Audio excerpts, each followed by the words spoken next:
Thank you for tuning in to Koppen with Comics. I'm Brian Koppen, and we're with Comics, Meggie and Laura.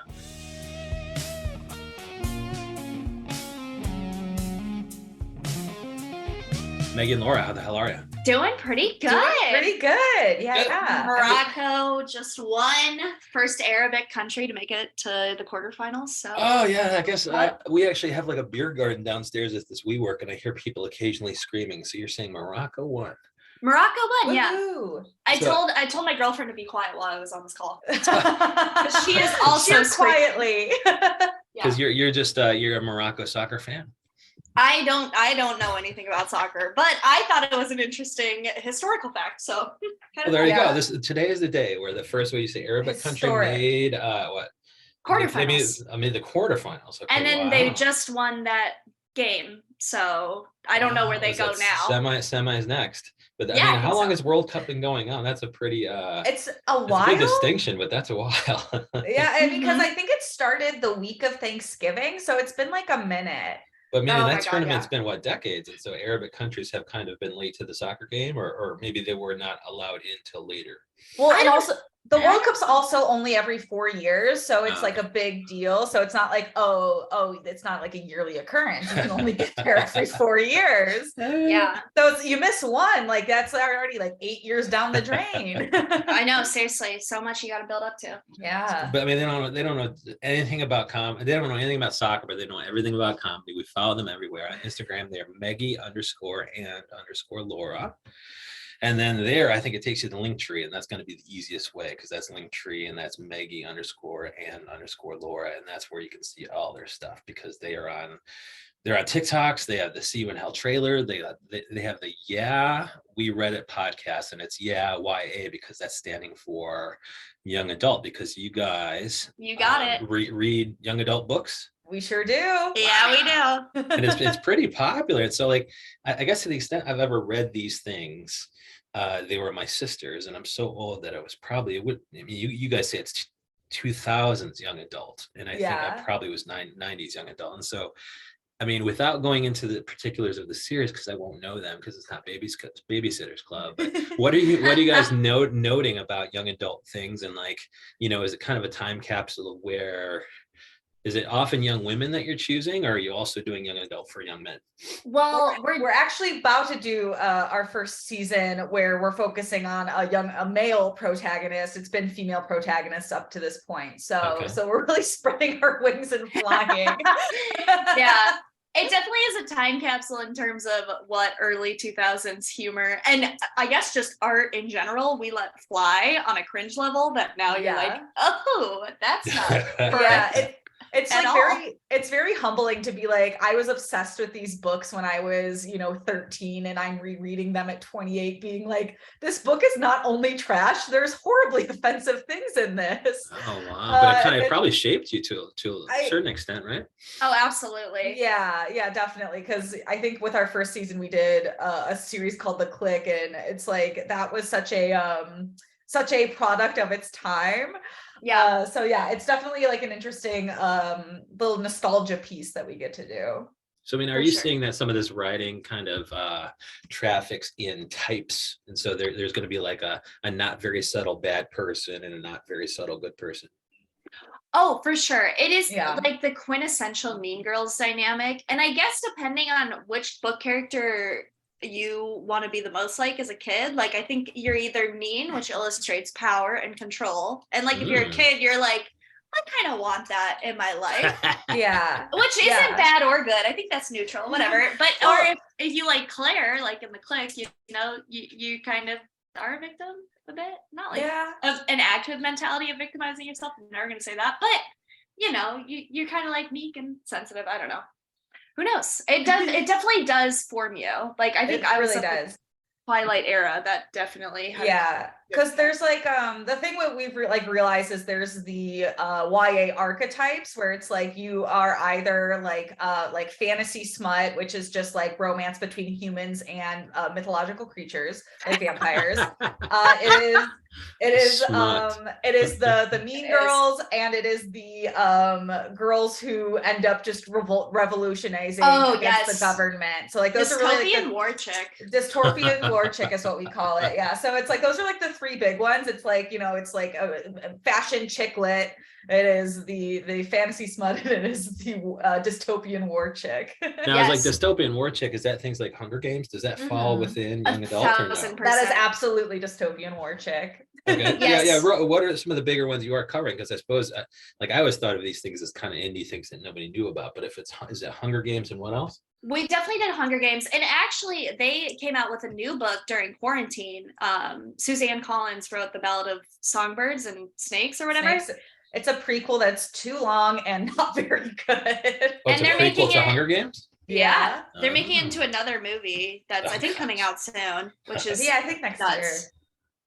So we did that. We did the Ugly series, which is also kind of sci-fi. And that's going to be a Netflix show in a bit. And then, we have our hot girl books like The Click, and what are some hot girl books? Oh, the Private series. Private series. Yeah. I think dystopian, we fall back into that too as well. Like, and then we also did the Vampire Diaries, which was a hot shit show. And so what kind of separates the hot shit show from a quality young adult book? Is there a quality young adult book when you go back to it, and like, did you learn some things that you then had to unlearn, like the mean, if you are you're mean, what to get control you have to be kind of mean, like, is that something that you had to unlearn over time or not really? I think the biggest one on me, we haven't read Twilight yet. That'll be a big time capsule for me. But I think I definitely wanted, like in my first boyfriend, to be a little bit like Edward. And then you realize that that's just all control. And then you get in the relationship and you're like, oops. So I think that one was the one that I had to do the most unlearning of being like the submissive girlfriend, which I think is also kind of a through line in some of these. Yeah. Really? And so why do we think that is? Like, what about the writers is making that something that they're doing too often? I think they'll be like, they either try to strike a line between the cool chill girl, which is they're validly upset about an issue that their fuckhead boyfriend is like doing like terrible shit, and then they don't say anything, which they're chill.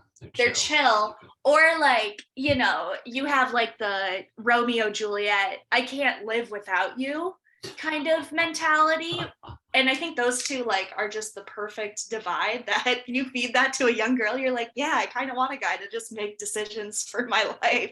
Yeah, that's definitely something that we don't see in the YA world, is like a healthy relationship at any point in time. It's would like, that sell? My God. Would like healthy sell? I mean, if it's entertaining enough, I suppose. It's like Hunger Games wouldn't have been less successful if she had a healthy relationship with a boyfriend or girlfriend. What's really interesting is like in the Hunger Games books, like there's such like little focus on like the relationship. It's more like, instilled as like this is more of like a trauma bond so they can stay alive. It's all a show. And so in the movies, when they focus so much on like it's Peeta versus Gale, and it's like that's not really what happens in like the books are much more about the government being bad. Yeah, and I think even with like the strong female protagonist, I would argue like Katniss, it's not necessarily like, obviously I would say their relationship is one of mutual care. And it's not, I wouldn't like argue that she has to mommy him, since he does literally get brainwashed by the government. But it is a bit of like, I'm still not looking for my equal in a partner, but I'm looking for someone to be a caretaker as a woman. I think a little bit. She's got a bit of a caretaker complex. And so, I mean, does any of this kind of writing, young adult writing about relationships, did it rub off on See You in Hell? Like, how does See You in Hell talk about relationships? Because I just watched the trailer, and it looks like something I want to watch. I'm a Broad City guy, and I'm just like, I don't know, man, this seems pretty cool. It seems like be right up my alley. So, like, what can people expect when they watch See You in Hell? And is that everywhere? Is that on YouTube? And that's on YouTube. So the full one, okay. Yeah, so See You in Hell, a little backstory for you. See You in Hell, Meggie and I actually wrote that when we first met and became like sketch partners, writing partners. And then we shelved it for like 4 or 5 years. And it was always like, we'll make this eventually.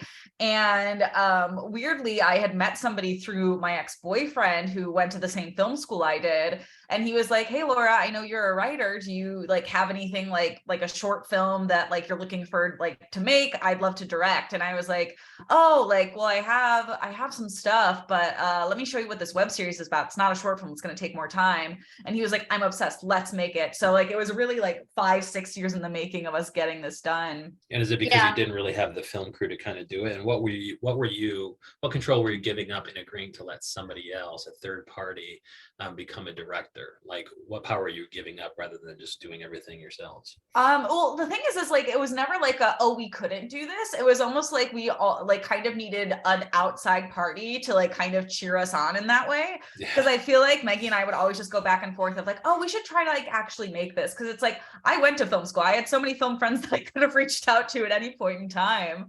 And so to finally have somebody sit down and be like, okay, let's like review all of this. Let's actually talk about like a timeline. I think that's kind of what we both needed. I got the camera crew this weekend, everybody. You better be ready. You know, it kind of keeps you on track. I truly don't think we would have made it if Justin hadn't us. Just because it was definitely like, for me at least, a very cathartic writing thing. And then it felt like a complete project. And I was like, this would be great if this got made. But if not, I got to write with someone I respect and love. Exactly. Yeah. So and create something cool. So. Yeah. We wrote that really about like kind of like the shit show that was that first summer that we met, and really just exaggerated us being the worst versions of ourselves into a web series. And so like I think also a part of that was like we were kind of like I think afraid to kind of revisit that, because it's a very like vulnerable thing for us, where it's like it's very much a dark comedy with the way just it is. So yeah, how was it a shit show, and how did your relationship evolve? How did the relationship, how was it a shit show, and then how did your relationship evolve over the filming of See You in Hell? Yeah. Oh, that's a great question. That's a really cool question. We definitely wrote it about that summer, which was 2016, which Laura was working a lot and seeing a lot of people, and I was going through either my second to fourth breakup with my own Edward Cullen. My little Edward Cullen. Hey, who fucking knows? That was a whirlwind of a relationship. Good. Well, a rich and full life for you both. So that was kind of a weird, each of you were going through some shit, and so how did that affect the personal friendship? I mean, I think we really found each other at a time when I had moved to the city and I didn't really know anyone. And then I think a lot of your college friends moved away, right? Yeah. So like when Meggie and I met, I was going into my like last year of college. Meggie had just graduated. And Maggie didn't really have friends in the city. All of my friends had either like moved or were like home or on some sort of, summer break. And I was there in Chicago working the entire summer. So we really leaned on each other a lot and became super duper close, because it was just like no one else to hang out with. So oh yeah. And I didn't have a job. So I was seriously such a doting wife to you. I would be like, can you come over? I bought stuff for tacos I could make us. Like I think consistently like every day, because I needed to see someone or I would go crazy. Yeah. We would just take like the bus to go hang out with each other, take the Brown line. And then it was just like at any point in time, it'd be like, what are you doing? Like, let's hang out. Oh yeah. And then how did it get stronger, through the filming? I would say because when we actually filmed it, at that point in time we were living down the hall from each other in a studio apartment building. Wow. And so it was almost kind of cool that we waited as long as we did to actually shoot it, because it was like, oh my god, we've grown so much and we can really reflect on this as we're revisiting things. So but this is not the only thing that you guys have filmed together though, because I hear there's another project that's all edited, ready to go. It's in the can and it's not out yet. Yep, that's true. When can we expect that? Yeah, like what can you say about that? When can we expect that? Yeah, so Broadcast, that's a short film I wrote, and as nice as I am, I cast Meggie and I in it. And Broadcast is like ready to go, ready to release. I just need to pull the plug and release it. And I think I'm like in my head being like, well, it's the holidays. Should I release a short film right now? And I think I just should. And so how, like, over time, how have you decided what is worth your time? Because, like just writing a short is not the same thing as actually producing it and submitting it everywhere and all that stuff. So like, what's worth your time now? Because, you guys, I'm looking on these socials and it's like, you guys have such a rich and full comedy duo career going on. Like, what's worth your time now? And how do you come together on that? Because each of you might have a different list of what's worth your time and it has to overlap. That is such a good question. That really is. Oh my God. Dude, I'm nailing these questions. Yeah, You are I'm a like, good interviewer. I'm like, I feel like I'm in therapy right now. Like, this is making me think about something. You're a good journalist. Damn. Okay. Oh, sorry. Do you want to take it, Meggie? You can start. I was just gonna say, I mean, podcast right now is the one that is popping off for us. We're getting a lot of authors on, and I think that has been the most fun to just do, like, feel like a child. Like, I'm reading old middle school books, and then I'm like, I have to gossip with you about this because no one else will know. Exactly. So the fans are really reacting well to it. Are they suggesting book series for you? We get a lot of emails. We get emails from people. It's so cool. It's very cool. So I would say that's top priority. And then sometimes we're trying to do like more variety shows in Chicago just because we were really active in the comedy scene before the pandemic, and we're kind of dipping our toes back in to figure out what it's like. Yeah. So I think those are our two big comedy things right now. Okay. Yeah. Right? And I those are definitely like what we're really focusing on, I think, going into 2023. But as for like figuring out like what is like worth our time, because it's like, Meggie and I definitely talk about like what if we did a second season of See You in Hell, and what if we wrote another short film together? What if we just wrote a feature film and just had fun with it? Yeah. And when it comes to like figuring out like what's worth the time and the energy, I think Meggie and I just do have so much respect to not only work together, but it's also to work independently. And the way we get to have that dynamic with each other just makes it a lot more rewarding to be like, oh, I can go off and do something for like, my other podcast, and Meggie can go write a piece because they're a journalist.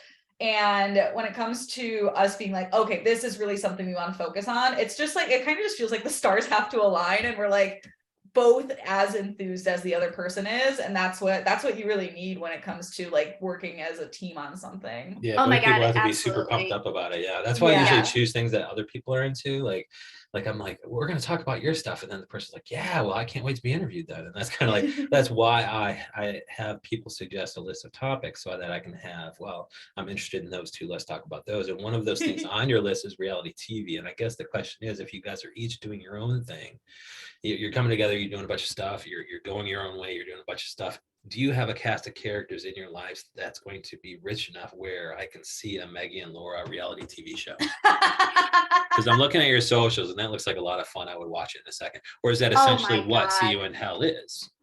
I wish we had a reality TV show.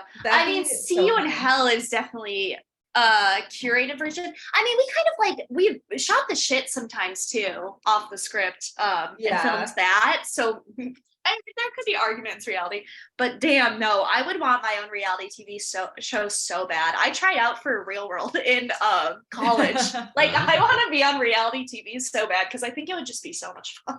But I guess I'm more thinking just a documentary. Like I said reality TV, but then again, that's just kind of, it gets very dramatic and melodramatic. But like to have Justin follow you guys around with the camera and then edit it up into something, that shows you guys together, but you guys separate as well. I mean, I really think that could be something interesting to watch. I would watch the hell out of that. If we ever get popular enough, I mean, we would definitely. Oh, I feel like we definitely do that. We would be so down with that. The Meggie and Laura story, the story we all didn't know we needed. Yeah, well, you guys are pretty big. You guys got TikTok accounts, and on the Meggie and Laura link farm, or link tree, I guess. They have the TikTok accounts, and I know what Yeehaw Girl and Meggie. Here, let me look at these here. Yeehaw Girl. Yeah. What is it? Yeehaw Meg. Yeehaw Meg. Okay. I just had Possum Girl on, who's pretty big on TikTok for a while. And so now I have Yeehaw Meg. I think I follow her. That is so funny. Oh, yeah. We were talking all about that stuff. And so you all have a lot of followers too. And so, I mean, I don't know. I think you're big enough to do this. To do reality TV, to have a documentary film crew. Ryan. This is a great way to start my Saturday. I know, seriously. We are trying to like, if we hang out, we'll have like TikTok days where we're like, okay, that's the obviously easiest platform right now for people to get visibility. Yeah. And we just try to like draft a ton, even if there's shit ideas. We're like, whatever, because you really never know what will do well with that app. And I don't think either of us have any shame or ego, really. Like, whatever. It's all a game. Yeah, like, I think after the pandemic, Maggie and I just had to remind ourselves that it's like in a world where it's like everybody's trying to be like, oh, I have to curate everything and I have to make it look good and so I can be good at this. And we're like, oh, we don't really care if we're good at this. We're supposed to have fun. And that's kind of what we have to try to remind ourselves of the entire time we're doing all of this stuff. Is it's like this should all be really fun and cool.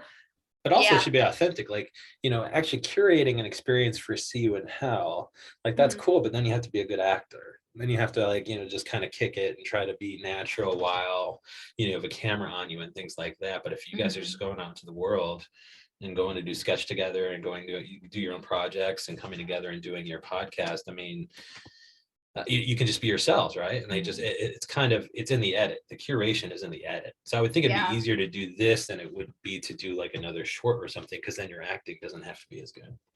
That is true. It's just a question of like if people would be interested, or if it's like we don't have that big of a following, and at that point it would just be like we are just narcissistic. Like, it'd be like, why did they think people would care? Which is, I feel like how it would come across. Yeah, but I guess that's in the presentation. Like we wouldn't pitch, you know, you wouldn't pitch it as. I'm saying we. Hey, I mean, if you want to be on board, join the team. You can be our PR. You're hyping us up so well. But I mean, just, I suppose the difference is like in the filming of it, it would be more, let's just film our day in the life, edit it up, and that'll be it. And then we won't present it as a reality TV show, but it actually will be just, I mean, it won't be a script, because, you know, when you do a short or something, then you guys are, you know, pitching yourself back into the past of 2016, and you have to try to summon those emotions to convey those emotions on screen is probably pretty difficult to do. Yeah, definitely. Justin's like, I'm not feeling that you're actually in that scene there. You guys are, you guys are too happy to be in an emotionally charged 2016 scene. That is true. God, there's one scene where I had to cry, and I think I had to go sit in the bathtub and just have everyone be quiet for a bit. And I just watched the scene from Coco where, oh God, Remember Me, where the grandma's singing. Even thinking about it makes me cry. What is Coco? Is it animated? Is it an animated thing? What am I it is animated. Brian, you gotta see Coco if you haven't. Brian, you gotta see Coco. Listen, you gotta see Coco. You're watching an animated scene in the bathtub so you can cry. Yeah, I think there was like 5 people in my living room, and I was like, can everyone just like be quiet so I can like watch this scene and cry? And I did feel very observed, but honestly, I was like, whatever. Yeah, I mean, I'm looking on socials though, and that's not necessarily like, you guys are having the time of your lives here. Like you guys are like on stage, you're rolling around. You know, you're holding each other's tits, you know, it's like, you guys are having a lot of fun there. And it's like, we do. Why can't I, like Broad City felt more just like a day in the life. And if I got your day in the life, I mean, I would just be fascinated to watch it.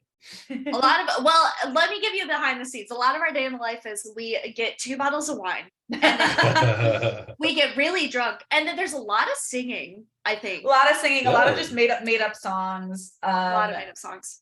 And it's one of those where it's like our hangouts are split into 2 sectors, where it's like it is either a business hang, but you spell business with a Z, and that's reserved for podcast recordings and doing random TikToks and just brainstorming. And then there's the Meggie and Laura going to get drunk and just shoot the shit for hours on end. Oh, but you have the coolest outfits and stuff. You're wearing multiple shirts. You're wearing Coca-Cola matching Coca-Cola shirts with faded denim. Season, it's Share Coke season. Yes, indeed. We just ordered our Coca-Cola dresses for this Share Coke season. But you have one of his sword. You have the Coke shirts on, you have a sword. Like that's what I want to see, right?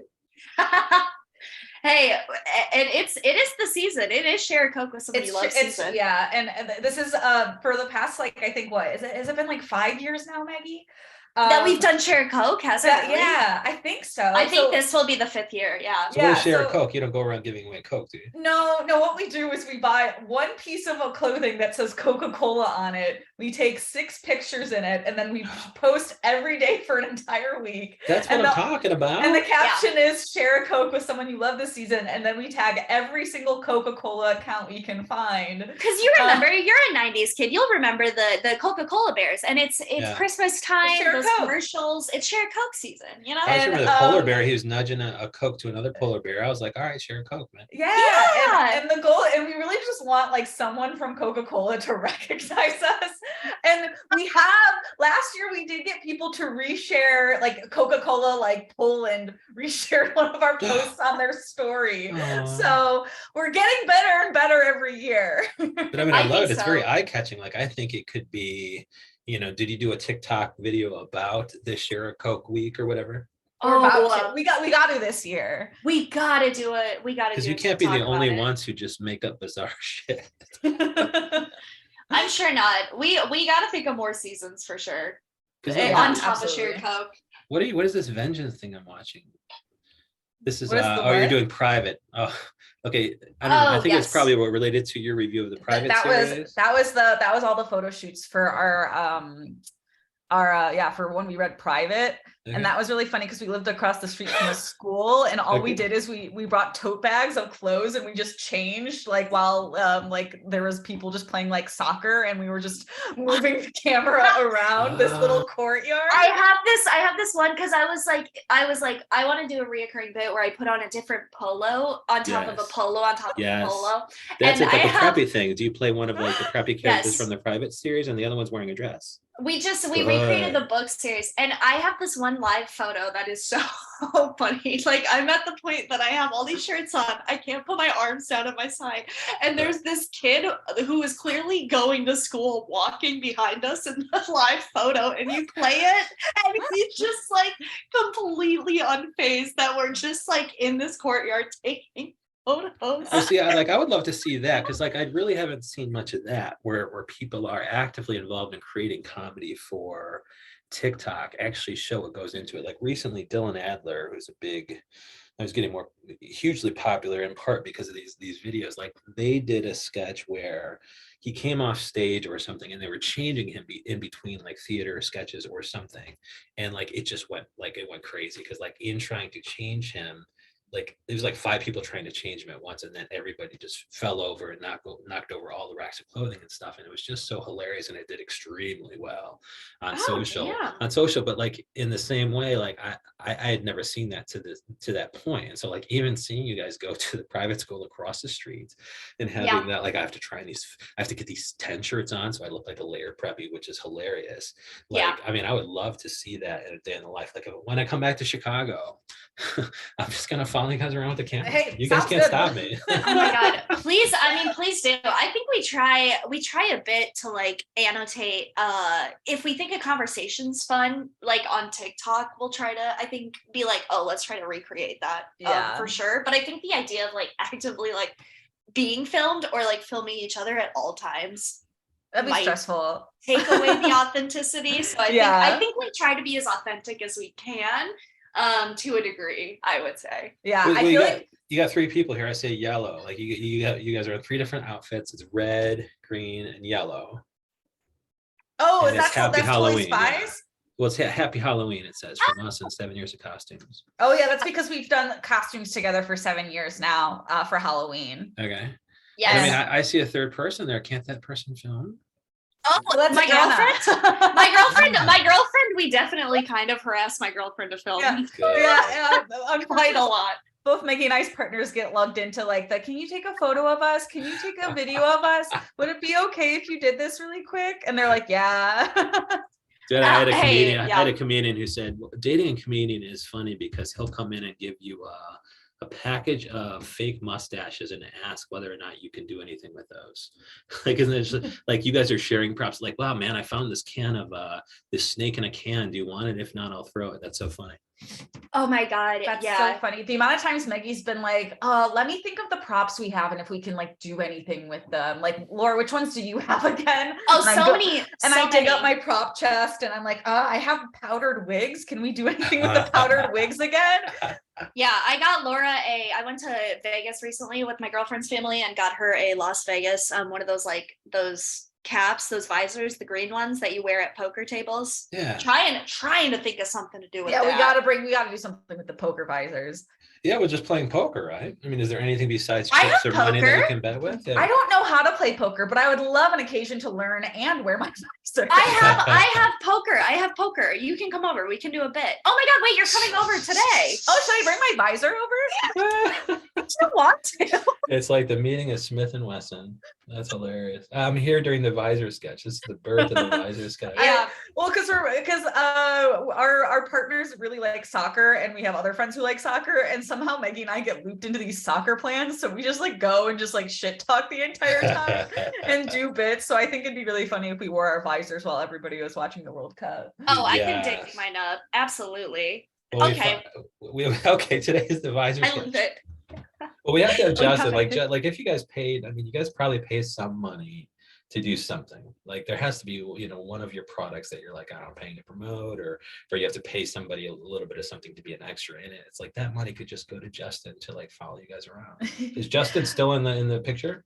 We Is haven't he still talked alive? to Justin. Justin's alive. I think he lives in Evanston now, which is like it's not like a suburb, but it is like a suburb. Sure. Yeah, I used to go up to Chicago. Evanston on the Purple Line. Sure. I know. Yeah, we should see what Justin's up to. We should. Well, I do know at some point I do want to write a slasher thriller together, because that is Laura and I's favorite genre of movie. I would confidently say that's probably our mutual favorite. Yeah, it's easy to do too. It is. Yeah, all one location, super fun. But yeah, I think that's the reason Meggie and I don't do a lot of like long scripted stuff, because it ends up costing so much money. I paid like, I think $5,000 out of pocket when we shot broadcast. Yeah. And I think, and See You Now, I think ended up costing around like $2,000 or something like that. Just give that to Justin to come follow you guys around with that. Like, because it can be an iPhone too, like, right? Like if he has an iPhone, like that stuff films pretty well. But we're gonna look forward to all this stuff, especially the visor sketch, but we follow them.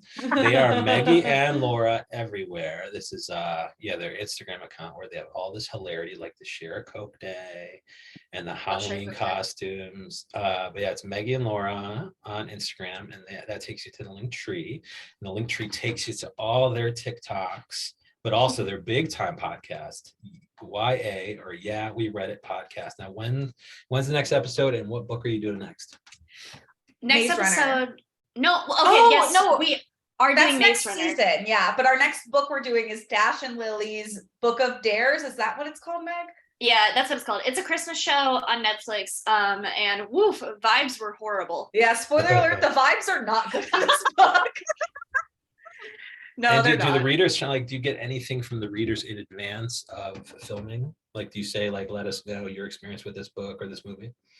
We usually don't be like, it's not like we don't really have like a message board to be like, tell us what you think. It's more of like tell us what you think after the fact. Yeah. Find us on social media, tell us what you think. I think the most I would say we do for that is I post every book I read, because I read a lot on Instagram, and I'll have like friends, weigh in their thoughts. I had a friend be like, I hated the show for Dash and Lily. So yeah, I guess that's that. That's about as much as we get. And do you guys have guests on, or is it just Meggie and Laura? We do have guests on occasionally, usually when we do like prequels or sequels to book series. So it's like, there's the 4 books, and then the author 10 years later wrote the prequel, wrote a weird adjacent book to it.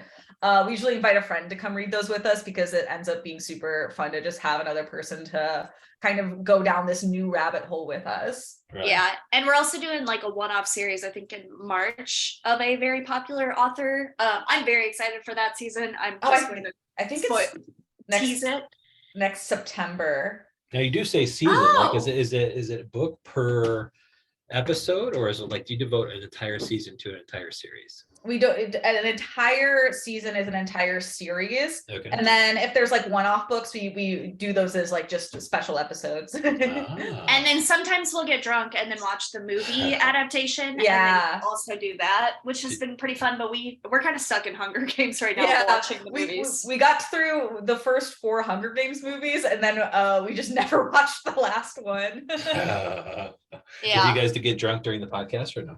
Sometimes. Yeah, it's you never know what you're gonna get. Yeah, a rich full life, and we follow them. Also, they still have a heavily trafficked Facebook account, and that's Meggie and Laura Present. And then on Twitter, we have, We Reddit has its own Twitter account, but also Yeehaw Meg has a Twitter account. That's me. We got to get Laura on there. We got to get Laura on there. I'm not a Twitter person. I just can't get into it. I the most I do is sometimes I tweet on our We Reddit Twitter. Well, I totally retweet all the funny stuff. So hopefully I can get some stuff of you both being hilarious on Twitter so I can retweet it. That's really sweet. Good. Yeah, well, Sounds Meggie and Laura, Deal. I love talking. I want to see a day in the life someday. Thank you so much for coming on. Thank you for having us, Brian. Thank you so much, Brian. This is awesome.